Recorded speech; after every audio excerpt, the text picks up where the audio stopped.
They took everything from this black single dad. Years later, he returned for a revenge. No one expected. Elijah Carter walked into the lobby of Brennan and Halsey Engineering at 8:51 on a Tuesday morning in October 2016. He was carrying a leather portfolio his late wife had given him for their 5th anniversary.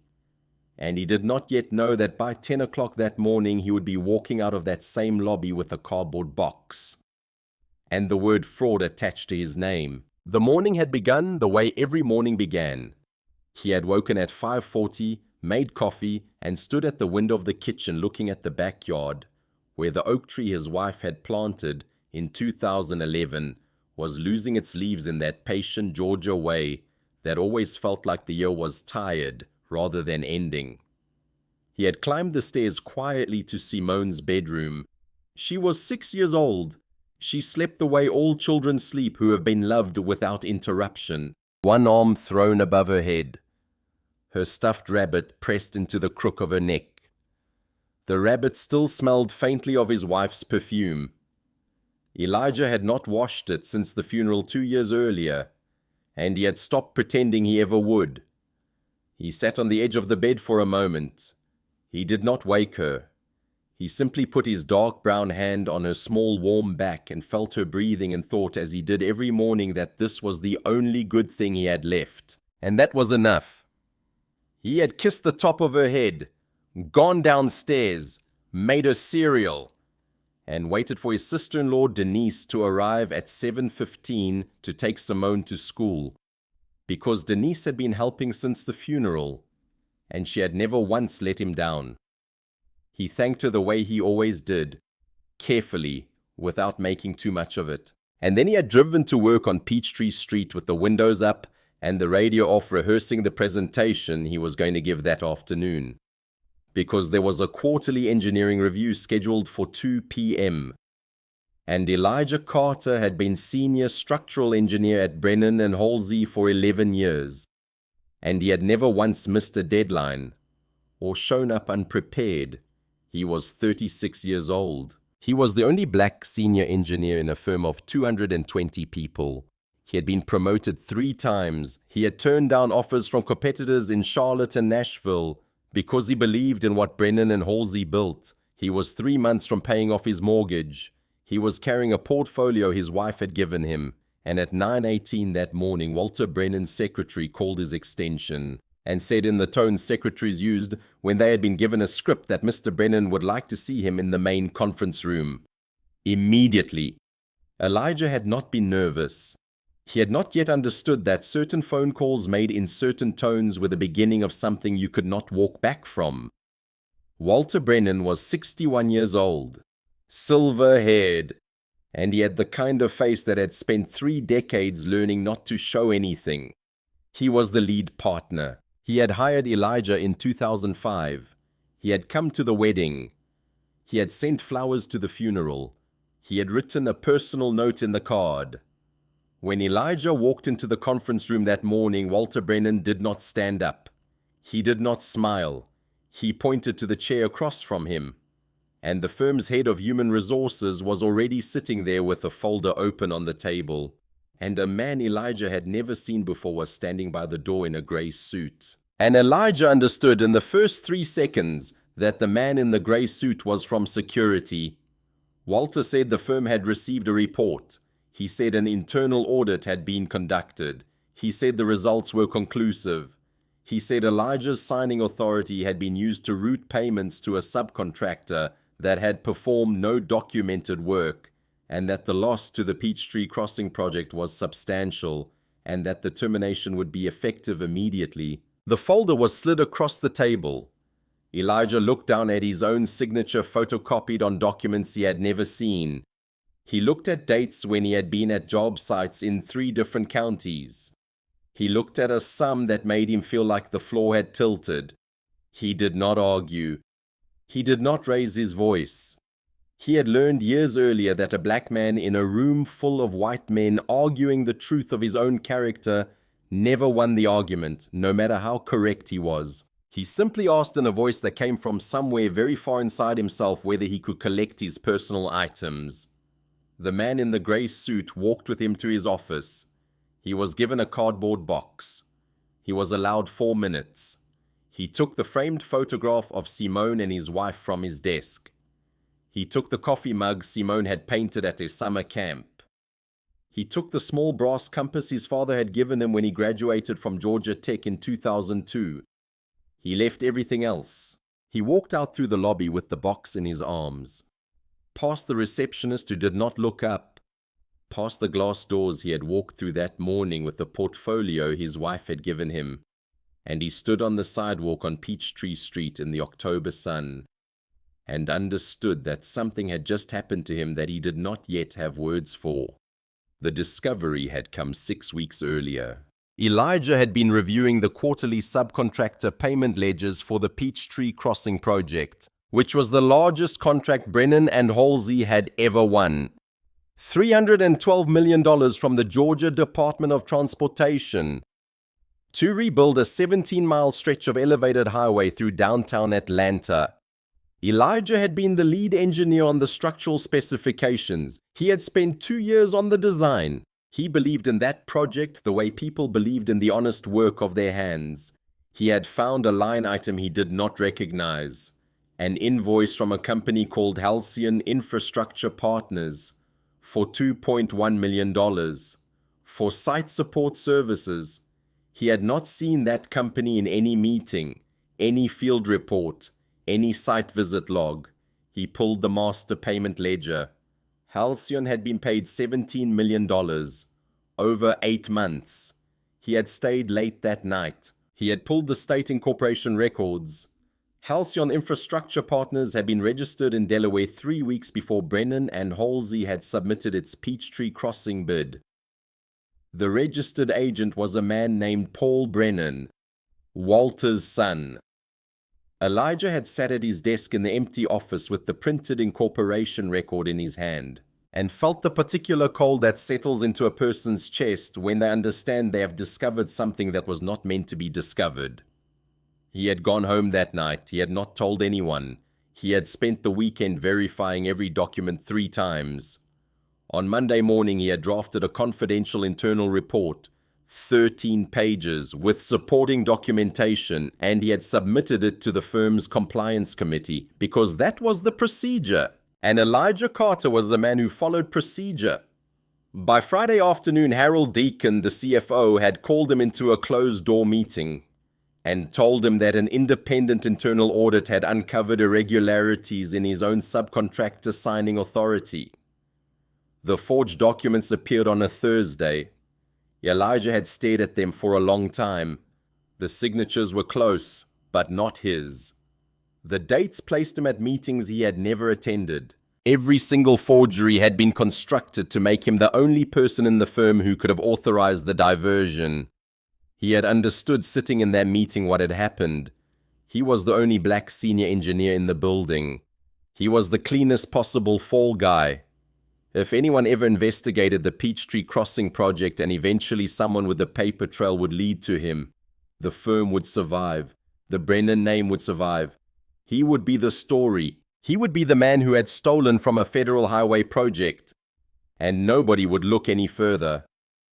He had understood this the way a person understands the weather. He had not said it out loud. There was no point.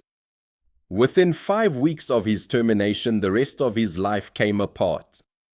His personal line of credit at First Federal Bank was flagged because Brennan and Halsey had revoked the income verification letter. The mortgage deferral collapsed with it. The foreclosure notice arrived on a Tuesday in late November. Taped to the front door of the house he had bought with his wife in 2010. The house where Simone had taken her first steps. The house he had been 3 months from owning free and clear. The Georgia Board of Professional Engineers placed his license under administrative review. He could not accept new work. He could not be listed as engineer of record on any active project in the state. For practical purposes, his career had ended on the day Walter Brennan had pointed to the chair. Denise, his sister-in-law, petitioned for temporary custody of Simone. Denise was not a cruel woman. She had loved her sister. She had mourned her sister. She had been helping with Simone since the funeral out of something that was love and grief and duty in roughly equal measure. She had read the newspaper coverage because there had been coverage, a short piece in the business section about an engineer at a prominent Atlanta firm terminated over subcontractor fraud on a federal project, and she had believed it. Because the alternative was that her 6-year-old niece was living with a man who had stolen millions of dollars, and she could not afford emotionally to believe that alternative. Elijah did not fight her petition. He could not afford an attorney who would have given him a real chance. The ones who would work on contingency had no interest in a case where the client's public records said fraud. He had $700 in his checking account, and a cracked laptop, and a Toyota Corolla with 164,000 miles on it. And he had understood, sitting at the kitchen table in the house he was about to lose, that the only thing he could still protect his daughter from was the sight of her father in a courtroom, being called a thief. So he signed the temporary custody agreement.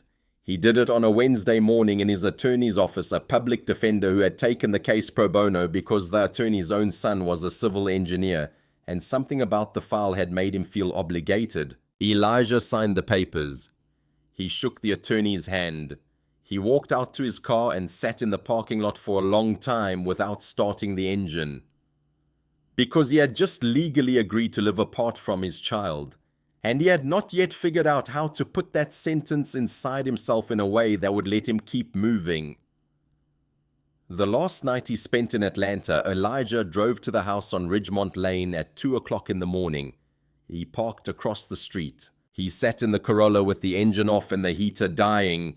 He watched the lights of his own house go out room by room. Denise had moved in a week earlier to make the transition easier for Simone. The kitchen light went off first, then the living room, then the downstairs hallway, then the upstairs hallway, then finally Simone's bedroom. He saw her small shape at the upstairs window for a moment. She was holding the stuffed rabbit. She looked out into the dark street. And she could not have seen him. The street light was behind him. His car was unlit, but she stood at the window for nearly a minute, and Elijah Carter pressed his dark brown hand flat against the dashboard, like a man steadying himself against something moving underneath him. He did not go to the door. He had $620 in his wallet. He had his laptop. He had the compass his father had given him. He had a toolbox in the trunk. He had a 6-year-old daughter, whose small shape he could still see outlined against the window of the house he could no longer enter. He started the Corolla. He pulled away from the curb. He drove west on Interstate 20 and did not look in the rearview mirror. Because he had decided somewhere in those last weeks that he would not let his daughter grow up watching her father beg for things that had already been taken from him. If this is the kind of story that gets under your skin, the kind where an ordinary man is crushed by people with power and has to decide without anyone watching what kind of man he is going to be, you're going to want to stay with this one. Subscribe our channel so you don't miss what happens when he comes back. Because he does come back, and what he does when he returns is something no one inside that building could have imagined. The first year was the year he learned to sleep sitting up.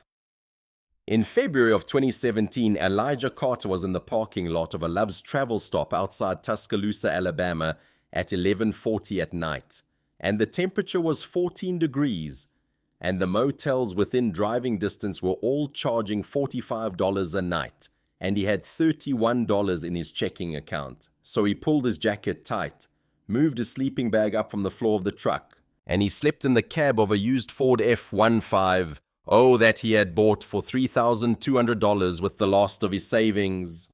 The truck had 218,000 miles on it.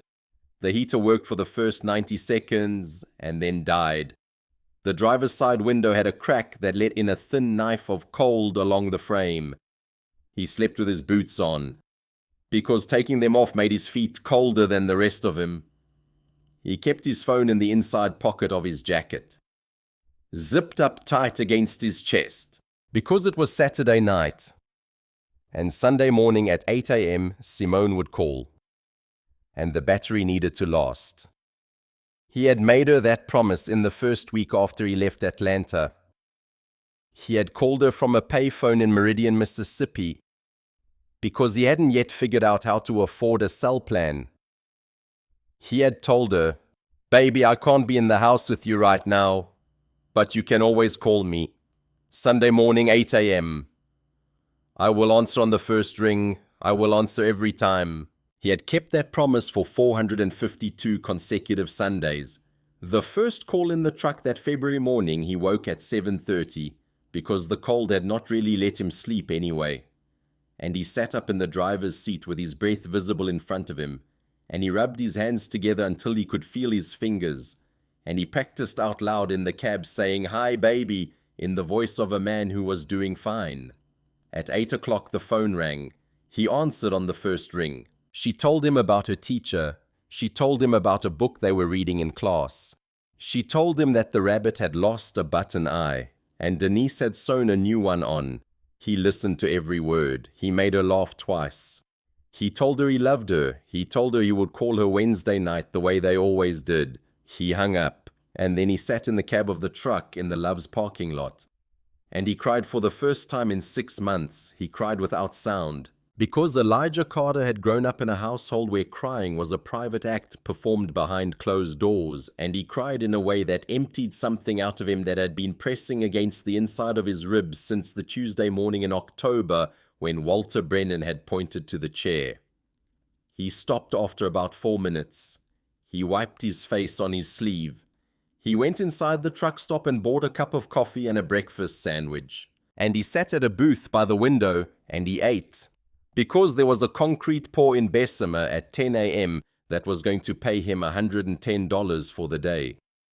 And if he did not show up, someone else would. He showed up.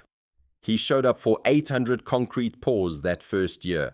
He drove through 3 states taking every job that did not require a full engineering license, rebar installation site, a prep manual, labor on residential developments that paid $90 a day and required driving long distances in bad weather. He did not take shortcuts. He did not miss deadlines. He showed up and delivered. And within 18 months, he had a reputation in 3 counties as the subcontractor who could be counted on. And every Sunday at 8 a.m., wherever he was, he pulled over and answered on the first ring. Earl Whitfield was 68 years old, a retired Navy Chief Petty Officer with 34 years in uniform. And he was a regional loan officer at Citizens Community Bank in Birmingham, Alabama. On the afternoon in April of 2018, when Elijah Carter walked into his office wearing work boots and a button-down shirt he had ironed on the dashboard of his truck, using a travel iron plugged into the cigarette lighter, Elijah had brought a business plan, 47 pages. He had written it by hand in notebooks over 6 months, and then transcribed it into a cracked laptop he had bought for $90 at a pawn shop in Tuscaloosa. He had brought tax returns. He had brought references from 17 contractors who had hired him over the past year. He had brought a copy of the 2016 Brennan and Halsey misconduct finding, because he had learned by then that the background check was going to find it anyway, and it was better to put it on the table first. Earl Whitfield had read the entire business plan. Then he had read the misconduct finding. He had asked Elijah to explain what happened, and Elijah had explained in plain, unadorned language, without any of the bitterness that had accumulated in him over 18 months of being looked at by strangers, the way strangers looked at men who had been accused of fraud. Earl had listened without interrupting. At the end, Earl had closed the folder and said he was going to approve a $40,000 business line of credit, and he was going to do it because he had been in the Navy for 34 years, and he had learned to read men the way a mechanic read engines. And whatever had happened in that Atlanta office in 2016, it was not what the paperwork said had happened. Elijah had not cried in Earl Whitfield's office. He had thanked him and shaken his hand and walked out. But he did not forget. He wrote Earl Whitfield's name on the inside cover of the engineering notebook he carried with him. And for the next 6 years, every time he signed a check for business expense, he thought about the retired Navy chief in Birmingham who had read the file and approved the loan anyway. Elijah incorporated the business as Carter Structural Solutions, LLC, in the state of Alabama. Not Georgia. This was deliberate. A search of his name in Georgia would have returned the 2016 misconduct finding. A search in Alabama returned nothing. He was building something invisible. The first permanent hire came in the spring of 2019. His name was Marcus Doyle. He was 31 years old. Black. A former Army combat engineer with 5 years of active service, and he had been dishonorably discharged in 2015 for an incident that was not his fault but had become his anyway when a white sergeant in his unit had needed someone to blame. Marcus had been trying to find civilian engineering work for 4 years. No firm would touch him. He had answered Elijah's Craigslist ad for a field supervisor. He had shown up to the interview in a pressed shirt and a clip-on tie, and his hands had been shaking when he sat down, because the last 6 interviews he had gone to had ended the same way, and he was running out of patience with the world. Elijah had looked at his service record. He had looked at the discharge paperwork. He had asked Marcus what happened, and Marcus had told him. Elijah had listened. At the end, Elijah had said, "Start Monday." Marcus had asked why. He had asked straight out in a voice that was not grateful, but suspicious. Because he had learned that charity from strangers usually came with a price tag that showed up later. Elijah had said, "Because a man named Earl Whitfield did this for me in 2018, and this is how it gets paid forward." Marcus Doyle had worked for Carter Structural Solutions every day for the next 5 years. He became the company's head of field operations. He was at Elijah's side for every major contract the company won, and he did not forget either. By 2020, Carter Structural won its first mid-size contract. A county in northern Alabama had hired a larger firm to rebuild a bridge on a state route, and the larger firm had defaulted at the halfway point, and the county needed someone to come in, finish the work, and take legal responsibility for the completed structure. 3 firms had turned it down. Carter Structural took it. The project value was $2.4 million. Elijah completed it 8 days ahead of schedule and $67,000 under budget. The county engineer wrote him a letter. The letter was not long. It said that in 31 years of public service, the engineer had not seen a more professional contract fulfillment, and that Carter Structural Solutions would be the county's first call on any future project. Elijah kept the letter in the top drawer of his desk for the next 4 years. In 2021, he began the quiet work of acquisitions. He had been thinking about it since 2019, when he had started to have enough cash flow to think about something beyond the next month. He had spent the better part of a year reading corporate finance textbooks in the Birmingham Public Library on Saturday afternoons, while his business plan sat in his truck. He did not tell anyone what he was studying. He did not tell anyone what he was thinking. He hired a corporate attorney in Birmingham, a woman named Constance Reed, 54 years old, whose father had been one of the first black corporate attorneys to practice in Alabama, and who had a particular kind of patience for clients who walked in with stories that had not, strictly speaking, been told to them fairly. He explained what he wanted to do. He wanted to acquire minority stakes in a series of holding companies, each one legally independent, each one disclosed in aggregate to the SEC as required, none of them bearing his name at the level where any individual search would find him. He wanted to build a structure that would eventually hold a passive equity position in a specific Atlanta firm.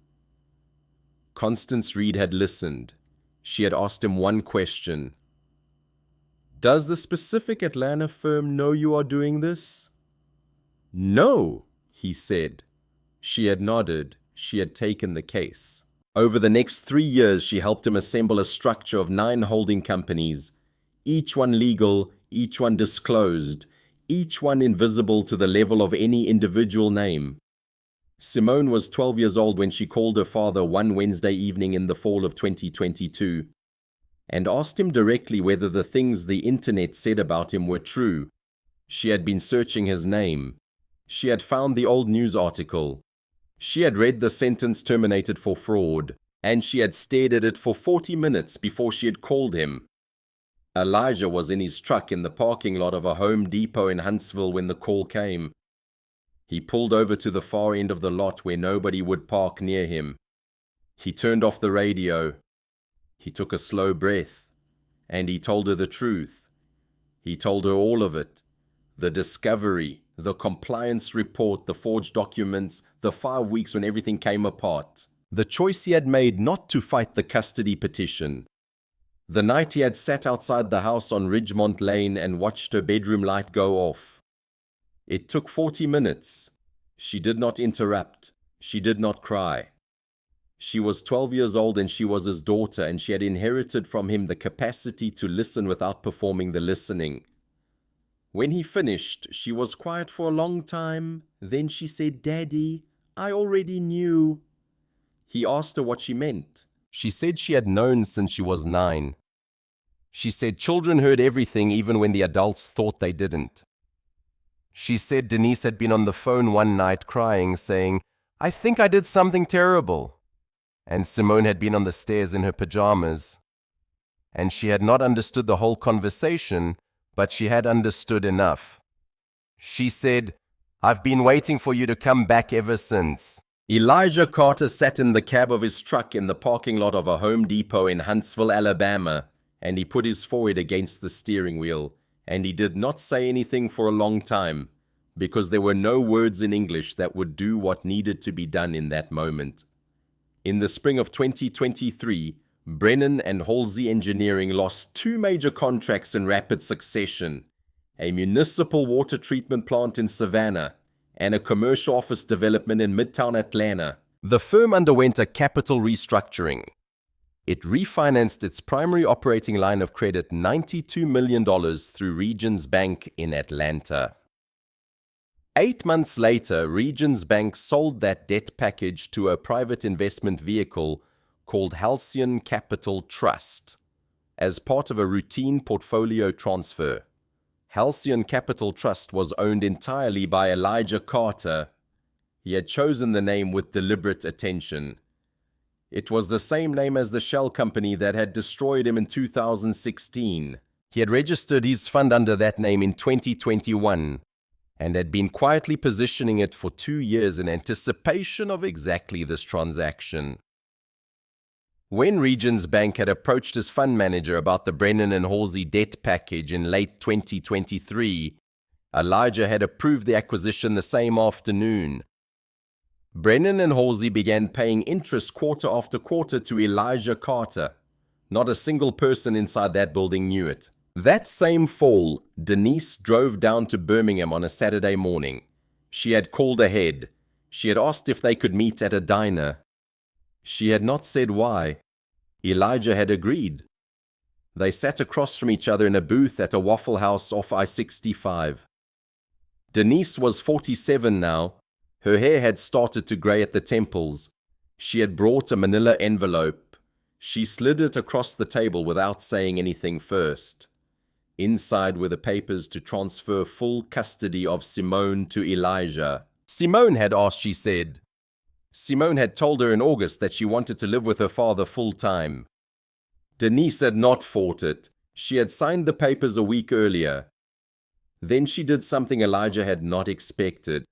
She told him she had been wrong about him in 2016.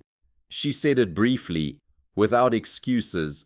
She said she had read the news article and believed it, and she had not asked him herself. And she understood now what that had cost him. She said she was sorry. Elijah looked at her across the table for a long time.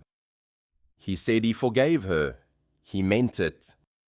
He had stopped carrying the weight of what she had done somewhere around year 4. Because he had learned by then that carrying it was not punishing her. It was only exhausting him. Denise had nodded. She had signed the check for the coffee. She had driven back to Atlanta.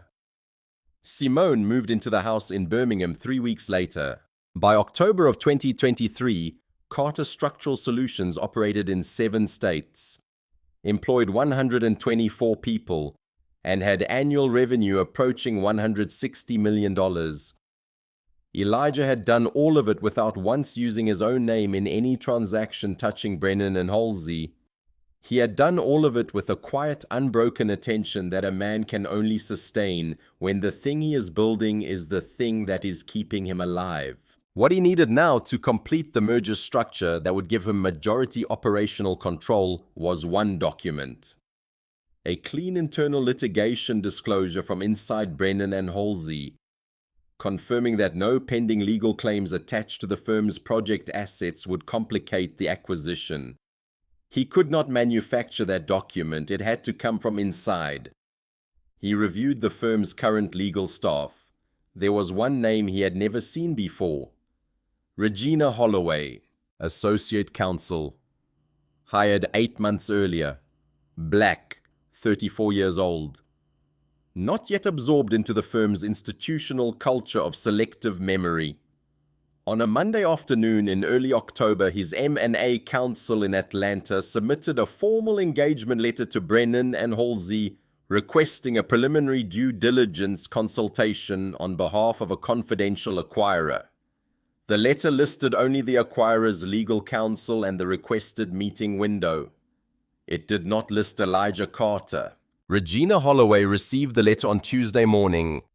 She found no conflict of interest. She accepted the meeting for Wednesday at 10 a.m. She did not yet know that the man who had signed the engagement letter, whose name had been redacted from the top copy that reached her desk, was the same man whose 2016 misconduct file she had been reading in the basement of that building the afternoon before. Regina Holloway was in the sub-basement archive on Monday afternoon. Because her supervising partner had asked her to conduct a legal risk review ahead of a potential merger, and the 2016 through 2018 corporate files were stored in a climate-controlled room 3 floors below street level. That smelled of old paper and the faint chemical sweetness of toner. She had been at Brennan and Halsey for 8 months.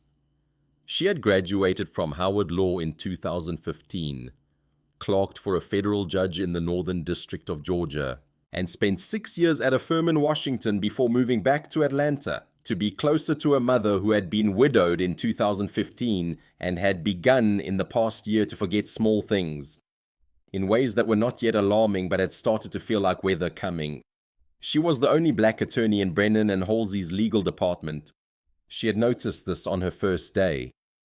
She had not remarked on it. She sat cross-legged on the concrete floor of the archive room with a box of files dated 2016 open in front of her, and she was working through the files in the order they had been filed. The file she opened at 3:47 that afternoon bore a case reference number and a name on the front page. Carter Elijah T. Internal Misconduct Review, October 2016. She set the file on her knee and began to read. She read the original complaint. She read the audit findings. She read the termination memorandum. She read the forged subcontractor authorizations. She had been an attorney for 8 years, and she had learned to recognize certain textures in a file. The texture of a case that had been honestly investigated, and the texture of a case that had been constructed to reach a predetermined conclusion. The Carter file had the second texture. She read it twice. Then she found tucked into the back of the folder behind the personnel review a single-page internal memorandum dated October 17, 2016, signed by Harold Deacon, CFO. The subject line read, Re-Carter Subcontractor Documentation. The body contained 3 lines. The third line read, Dispose of original, retain altered copy on file. Regina Holloway sat on the concrete floor of the archive room for several minutes without moving. She thought about her father. Thomas Holloway had been a civil engineer with a firm in Macon, Georgia from 1982 until 1998. In 1998, he had refused to sign off on a set of concrete specifications that he knew had been altered after testing to meet a contract deadline. The firm had terminated him. They had placed misconduct notes in his professional record. He had spent the remaining 17 years of his life trying to clear his name. He had died in 2015 of a stroke, at his kitchen table, with a legal pad open in front of him, and a pen still in his hand. Regina had been the one to close the legal pad. She had kept it in a box in the top of her apartment closet for 8 years, and she had not opened it since. She thought about him now, sitting in the basement of Brennan and Halsey with another black engineer's file in her lap, and a memorandum that said "Dispose of original" in her hand. She did not yet know that Elijah Carter's legal team had submitted an engagement letter to her department that very morning. She did not know she would be the attorney assigned to review it. She did not know that the man whose file she was reading would be sitting across from her at 10 a.m. the next morning. She placed the memorandum back in the folder. She closed the box. She walked up the stairs to her office on the 9th floor. And she did not tell anyone what she had found. The conference room on the 12th floor had a view of the Chattahoochee River Valley spreading out to the west. It was 10:04 a.m. on Wednesday, and Regina Holloway was sitting on one side of the mahogany table with a legal pad and the engagement file open in front of her. And Elijah Carter was sitting on the other side of the table in a charcoal suit. That fit him the way a suit fits a man who has not worn one often enough to feel comfortable in it. She had looked up when he walked in. She had registered his face. She had registered the fact that he was black, that he was in his early 40s, that he carried himself with the particular quiet composure of a man who had spent a long time being watched. She had registered his name on the top of the engagement letter, which she had pulled up that morning after the front desk had announced his arrival. Elijah T. Carter, Chairman Carter, Structural Solutions, LLC. She had sat very still in her chair for approximately 8 seconds. She had opened her legal pad. She had drawn a breath. She had greeted him professionally, introduced herself, and asked the first of her standard due diligence questions. He answered in plain, unadorned language. He did not bring a laptop. He did not bring an assistant. He had a single leather portfolio in front of him, and he did not open it. He was calm the way deep water is calm. Nothing visible at the surface. She asked about the corporate structure. He answered. She asked about geographic footprint. He answered. She asked whether Carter Structural Solutions had any prior business relationship with Brennan and Halsey Engineering. He said, "No prior business relationship, but I have a personal history with this firm." She set her pen down. She asked him directly whether he was connected to the 2016 internal misconduct proceeding. She used the file reference number. She watched his face. Elijah looked at her for a moment before he answered. He said, "I'm not connected to it. I am it." The conference room was quiet enough to hear the ventilation system cycling in the ceiling. Regina Holloway reached into the portfolio beside her chair and pulled out the folder she had brought from the basement the day before.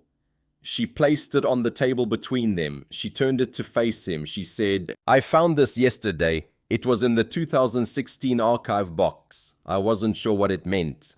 Elijah Carter looked at the folder for a long moment without touching it. Then he opened it. He read the Deacon memorandum. He did not speak for a long time. He had spent 7 years trying to prove that memorandum existed.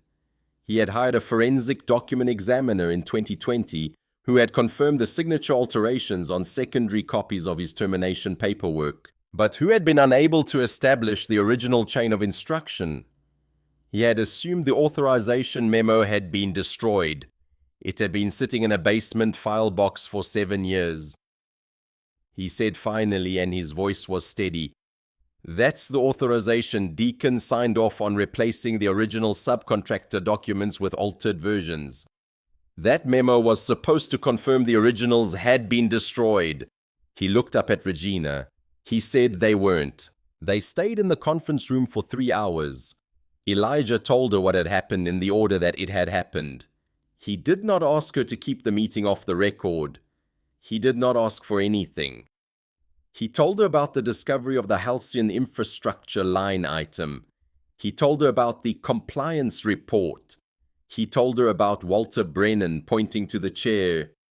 He told her about the night he had watched his daughter's bedroom light go off from the street. He told her about the truck, about the concrete pour in Bessemer, about Earl Whitfield in the bank in Birmingham, about Marcus Doyle walking into his interview with shaking hands. He told her about Simone at 12 calling him to ask if the things the internet said were true. He told her all of it in the voice of a man who had stopped performing the grievance a long time ago.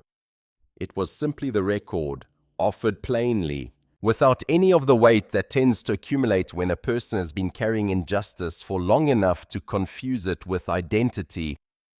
Regina Holloway listened. She did not take notes after the first 15 minutes. There was something in the way Elijah spoke that made note-taking feel like the wrong response.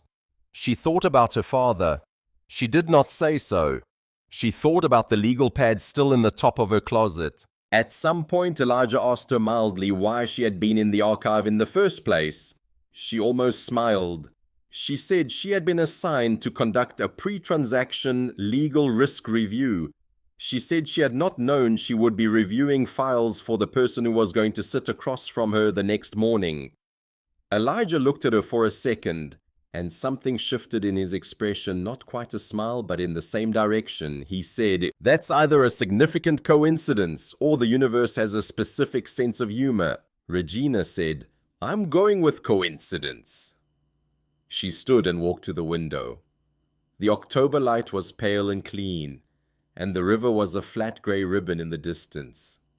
She said without turning around, "If this memorandum is authentic, and I believe it is, then I'm sitting inside the offices of people who destroyed your life. I've been working for them for 8 months. She turned. She said, "I need to decide what that means." May Ellen Whitworth was 64 years old, and she had worked as executive secretary to the partners of Brennan and Halsey for 26 years. She knew more about the internal history of the firm than anyone who had ever been employed there. She had been at her desk in October of 2016, 12 feet from Harold Deacon's office, the afternoon he had made the phone call she was not supposed to hear. The call in which he had said quietly and without any visible emotion that the original subcontractor documents needed to disappear before the compliance file went to the board. She had been at her desk 2 days later when Deacon had come out of his office and handed her a sealed manila envelope and asked her to place it in the 2016 project files under the Carter subcontractor tab. She had done it. She had not opened the envelope, but she had held it long enough to feel the weight of what was inside, and she had understood with the quiet certainty that 23 years of corporate life had given her that she was holding something that was meant to end someone's career. 3 days after that, Walter Brennan had stopped by her desk. He had not threatened her. He had simply mentioned in the course of what had sounded like a routine conversation that the firm was reviewing its pension obligations for long-term employees, and that her continued service in good standing was important to the firm. He had smiled when he said it. He had asked after her granddaughters in Charleston. May Ellen had understood. She had done the math. She had a husband on disability who had been a pipe fitter for 37 years until the second heart attack. She had a daughter in Charleston who could not pay her own mortgage without May Ellen's help. She had 2 granddaughters aged 7 and 5 who called her Nana, and whose school pictures sat in a row on the windowsill of her small office on the 9th floor. She had not spoken about it in 7 years. She had walked past Regina Holloway's office on Wednesday morning to deliver a revised vendor contract, and she had seen the name Elijah Carter printed at the top of the meeting request on Regina's desk. She had stood in the hallway for approximately 11 seconds without saying anything. Then she had walked back to her own desk. She had set down the vendor contract. She had sat very still. Her hands, she had noticed, were not entirely steady. Regina walked into May Ellen's office on Thursday morning and set the Deacon memorandum on May Ellen's desk without saying anything first. May Ellen looked at it. Her face did not change the way a guilty person's face changes. It changed the way an exhausted person's face changes when something she has been carrying for a very long time is finally placed on a table where she does not have to carry it alone. She put the document down very slowly. She asked where Regina had found it. Regina told her, "The archive box, sub-basement B2. May Ellen nodded very slightly. She said that box had been marked for destruction in 2017. She said she had submitted the destruction request herself. Someone had missed it. Regina sat in the chair across from her and waited. May Ellen spoke for 41 minutes. She described the afternoon she had heard Deacon's voice through the closed door. She described the weight of the sealed envelope in her hand. She described the conversation with Walter Brennan at her desk. She described the 7 years since, the morning she had come into this building and placed her coat on the hook and sat at this desk, knowing what she knew, and walking past the photograph of Elijah Carter that had hung briefly in the hallway of the engineering department before being quietly removed in December of 2016. She said, "I've known since October of 2016. I've known every day since. I have 2 granddaughters in Charleston and my daughter can't." She stopped. She straightened her hands on the desk. She said, "I'm 64 years old. I've been coming into this building for 26 years. I'm not afraid of losing this job anymore. I'm afraid of dying having never said it." Regina did not fill the silence. She had learned in 8 years of legal practice that the most important thing a witness says is usually the thing she says after the sentence she thought was going to be the last one. May Ellen looked at her hands for a moment. Then she looked up. She said, "What do you need me to do?" Regina walked out of May Ellen Whitworth's office and took the elevator down to the lobby. She pushed through the glass doors onto Peachtree Street and stood on the sidewalk in the October cold for a moment, composing herself. She called Elijah. She said, "I have a witness." Her voice was level. Her right hand holding the phone was not. There were 3 seconds of silence on the other end of the line. Then Elijah said, "Do you understand what that means for you personally?" Regina said, "Yes, and I'm still calling you." That afternoon at 2 p.m., Regina was called into Walter Brennan's office. She had been expecting it. The security camera logs for the 9th floor would have shown her in May Ellen's office for 41 minutes. The visitor log downstairs would have shown the name Carter on Wednesday morning. Harold Deacon had been running background searches since Wednesday afternoon. Walter Brennan poured 2 cups of coffee. He did not sit behind his desk. He sat in the armchair across from Regina and leaned forward slightly, the way a mentor might lean forward while offering advice. He said the firm had been discussing its legal leadership for some time. He said he had been watching her work for 8 months, and he had been impressed. He said there was a general counsel position under consideration, double her current salary, named officer of the firm, equity participation. He said the firm was ready to offer her the position before she turned 35. He said all of this while watching her face. Regina listened without interrupting. She asked 2 brief procedural questions about the reporting structure. Walter answered them. She thanked him for the consideration and said she would need some time to think about it. She walked back to her office. She closed the door. She sat without moving for 4 minutes. Then she pulled her phone out of her pocket and called Elijah. She said, "I was just offered a promotion." He said in exchange for, she said, not finishing the due diligence. There was a pause. He said, "What did you tell him?" She said, "I told him I needed time. I don't. I've considered." She said, "What's the next step?" Elijah told her the rest. He told her about Halcyon Capital Trust. He told her about the $92 million in Brennan and Halsey debt he had owned for the past 11 months. He told her that he had not come to Atlanta to destroy the firm. He had come to own it, and to run it differently, and to make sure that what had been done to him in 2016 was not going to be done to anyone else. Regina was quiet for a long moment on the other end of the line. She said, "That is an extremely specific kind of patience." He said, 7 years. She said, and you want me to do what exactly? He said, I want you to be in the room on Monday morning when the board meeting happens. I want you there as the attorney who conducted the due diligence. Not as my counsel, I have my own. I want you there because you found the memo, and because the woman who filed it 26 years ago is going to be a witness, and because the board needs to understand that this is not an ambush. It is a conclusion. Regina said, I'll be there. Then she said, I'm going to need to resign from the firm first. He said, I know. She said, I'm going to do it Thursday. She did. She walked into the HR office on Thursday morning at 9:15.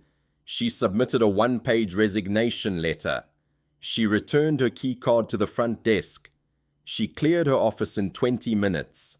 She did not write a farewell email to the team. She walked out through the glass doors onto Peachtree Street at 10 a.m. and she carried a single cardboard box in her arms. And she stood on the sidewalk for a moment in the October sun and understood that something had just happened to her that had in a way been waiting since 1998. When a firm in Macon had terminated her father for refusing to sign off on faulty concrete, she placed the box in the trunk of her car. She drove home. She sat in the kitchen of her mother's house with a cup of tea. She did not cry. She thought about her father's legal pad in the closet. She thought, this time the document did not disappear. This time somebody finished reading. Harold Deacon's financial analyst placed the beneficial ownership report on his desk at 4:17 p.m. on Friday afternoon. It was a 17-page document. It traced the ownership chain of the debt holder Halcyon Capital Trust through 9 holding companies, 3 trust instruments, and 2 private investment vehicles. The tracing had taken 4 days. The final page identified the ultimate beneficial owner, Elijah T. Carter. Deacon read the report twice.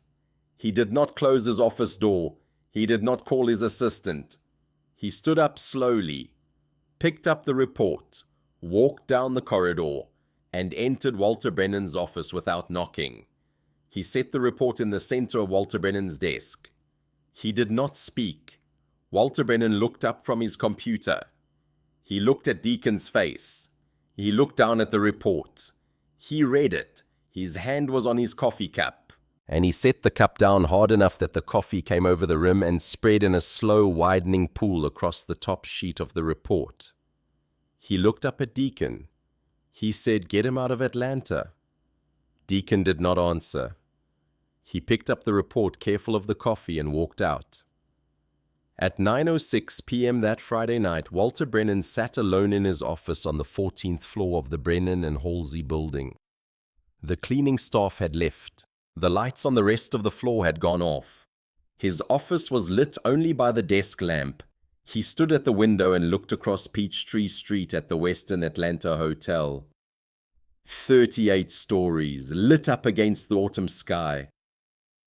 Somewhere on one of those floors, Elijah Carter was sitting in a hotel room preparing for a meeting on Monday morning. Walter Brennan was 67 years old. He had run Brennan and Halsey Engineering for 26 years. He had built it from a firm of 23 employees into a firm of 220. He had a granddaughter named Charlotte, 6 years old, whose framed photograph sat on the credenza behind his desk. He had managed 3 regulatory inquiries, 1 substantial fraud that had been successfully reframed as an isolated accounting error, and approximately 4 dozen departures of the kind that did not become public. He had spent 26 years believing that a firm was a legacy, and that a legacy could not survive admitting mistakes, and that a well-managed company was one in which inconvenient truths were made to quietly disappear before they could accumulate enough weight to be heard.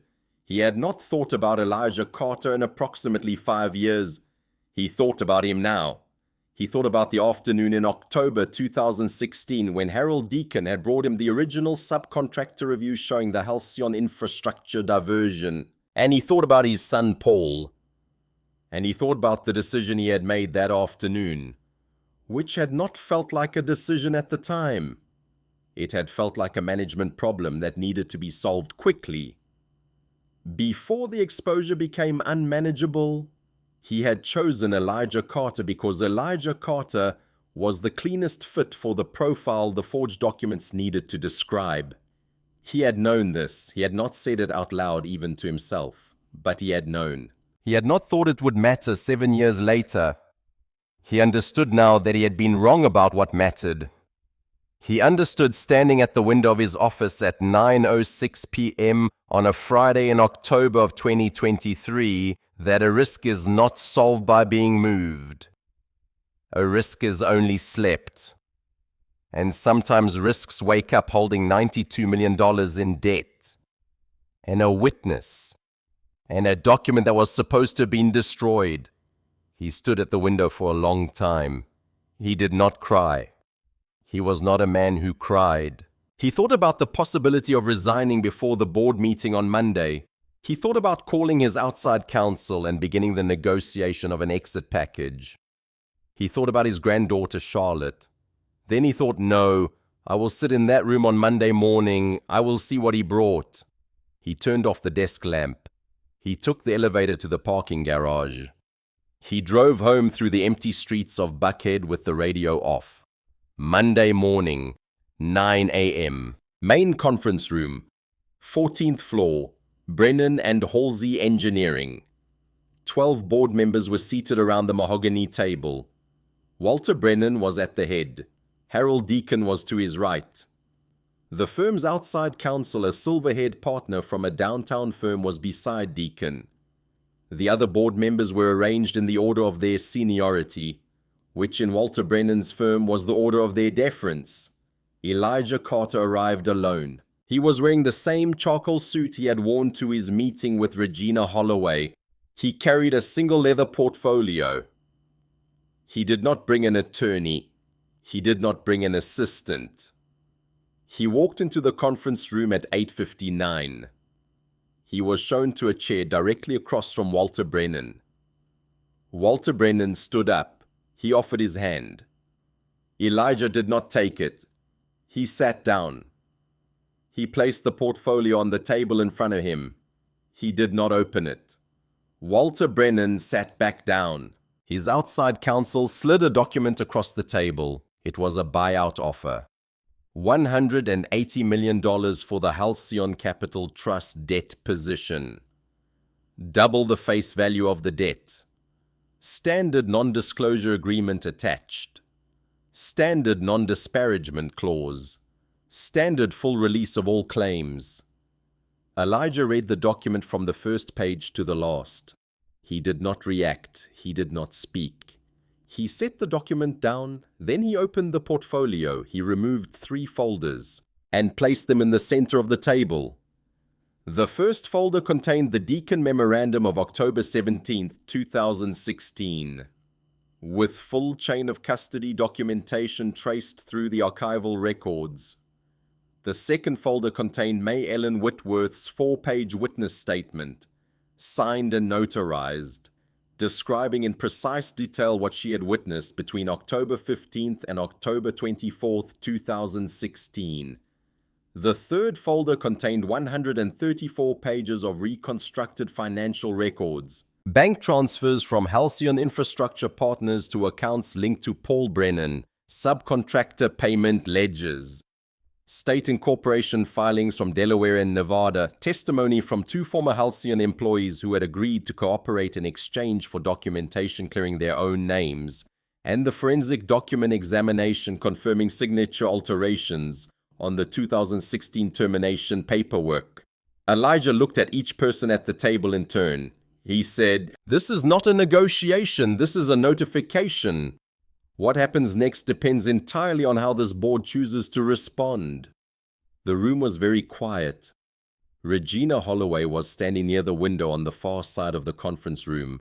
She had come that morning because Elijah had asked her to be there, and because she had decided without making a formal announcement of it that standing in that room on that morning was the right thing to do. Walter Brennan looked at her. He said, "You violated your confidentiality obligations to this firm." Regina looked back at him. She said, I fulfilled my ethical obligations to the law. Those aren't the same thing." Walter Brennan did not answer. Elijah spoke for 11 minutes. He did not raise his voice. He did not perform the moment. He simply described in plain language what had been done to him in 2016, what he had done with the 7 years since, and what he intended to do now. He said he was not there to destroy the firm. He said the firm employed 220 people, most of whom had nothing to do with what had been done to him. He said his intention was to acquire majority operational control of Brennan and Halsey, to replace the current managing partnership, to refer Paul Brennan's role in Halcyon Infrastructure Partners to the Georgia U.S. Attorney's Office, and to bring the firm into compliance with the ethics obligations it had publicly represented to clients for the past 2 decades.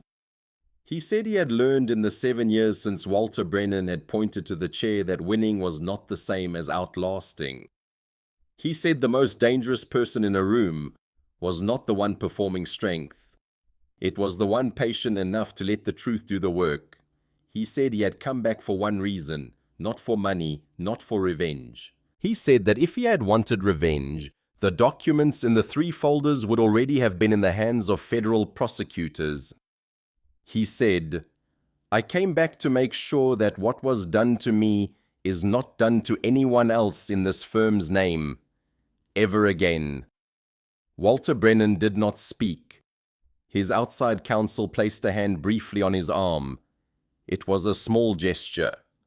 Nobody else in the room appeared to notice. One of the board members, a woman named Louise Danforth, who had joined the board 14 months earlier and was the only woman on the board and who had spent the previous 3 minutes looking at the Deacon memorandum, reached forward and pulled the memorandum toward herself. She read it twice. She folded her hands in her lap. She did not look away from it. Another board member, a man in his 50s, whose name Elijah did not know, closed his eyes briefly. The room stayed quiet. Elijah looked at Walter Brennan one more time. Then he stood up. He did not gather the folders. They remained in the center of the table. He walked out of the conference room without waiting for a response. 11 days later, the settlement was reached out of court. Walter Brennan resigned as managing partner of Brennan and Halsey Engineering effective immediately. The resignation was announced in a press release that described the transition as part of a planned strategic leadership change. No one was quoted by name. Harold Deacon resigned the same afternoon. Paul Brennan's role in Halcyon Infrastructure Partners was referred to the Office of the United States Attorney for the Northern District of Georgia. The federal grand jury returned indictment 7 months later on charges of wire fraud and conspiracy to defraud the United States government. The Peachtree Crossing federal contract was placed under administrative review. The civil settlement included formal retraction of the 2016 misconduct finding. The finding was expunged from every applicable professional and licensing record. Elijah's Georgia professional engineering license was reinstated with full standing and backdated to October 2016. The board appointed an interim managing partner from outside the firm. Elijah Carter, through his corporate structure, held majority operational control. He did not take the title of managing partner himself.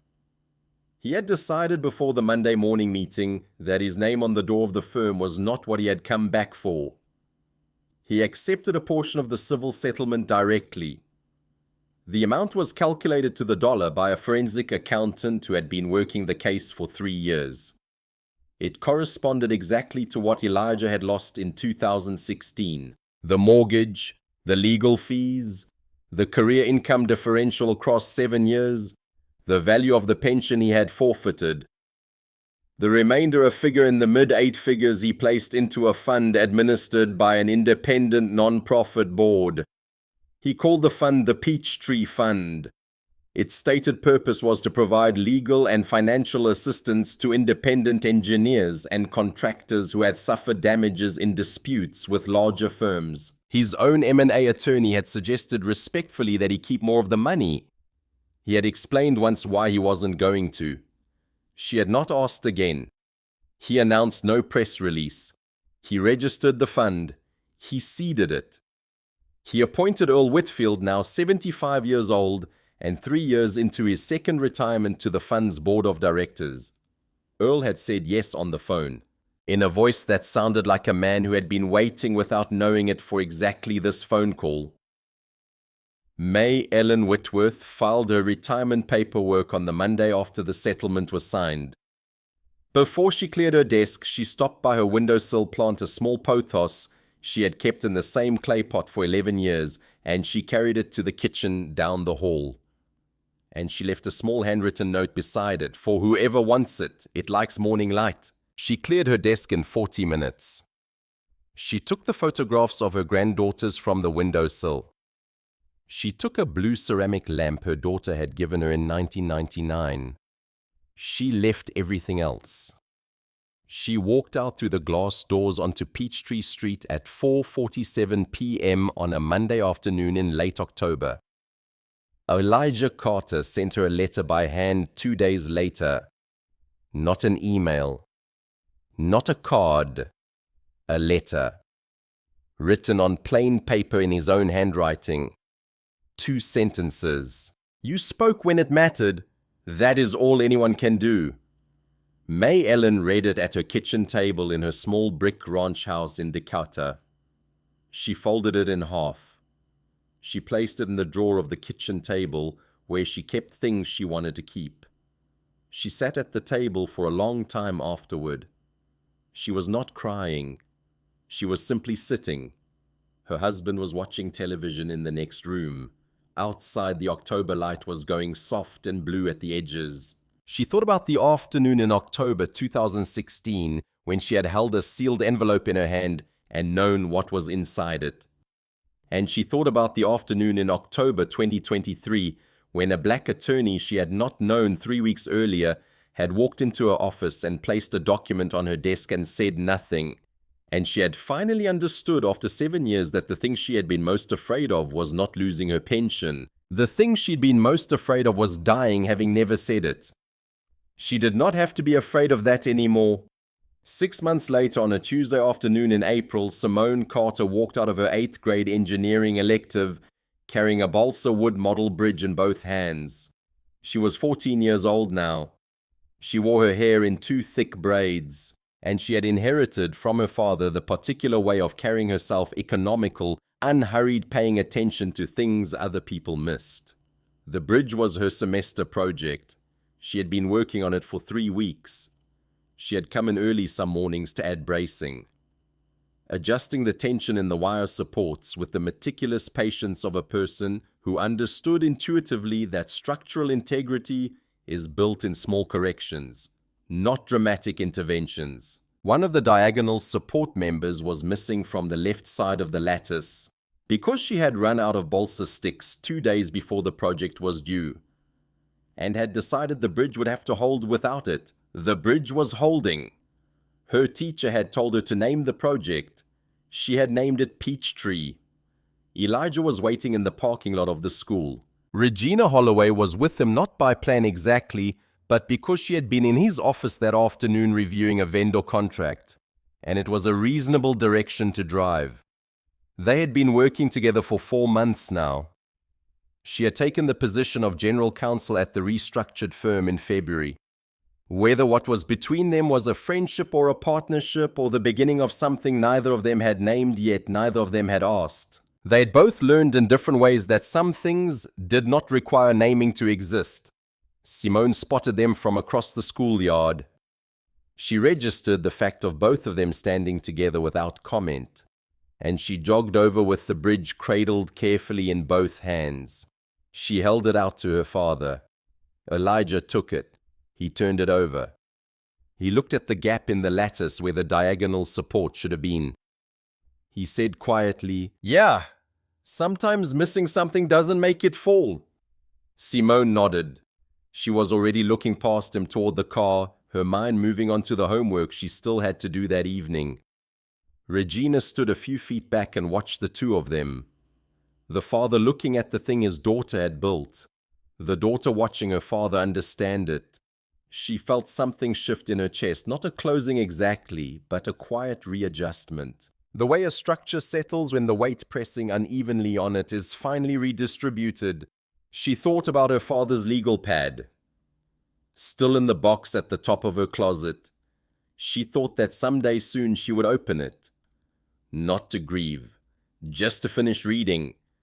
He had deserved someone to finish reading. The temporary signage on the Brennan and Halsey building had come down the previous month. The permanent sign had gone up the week after. Clean white letters against a dark background. Carter Group. Elijah had chosen the name himself. He had not wanted his full name on the building.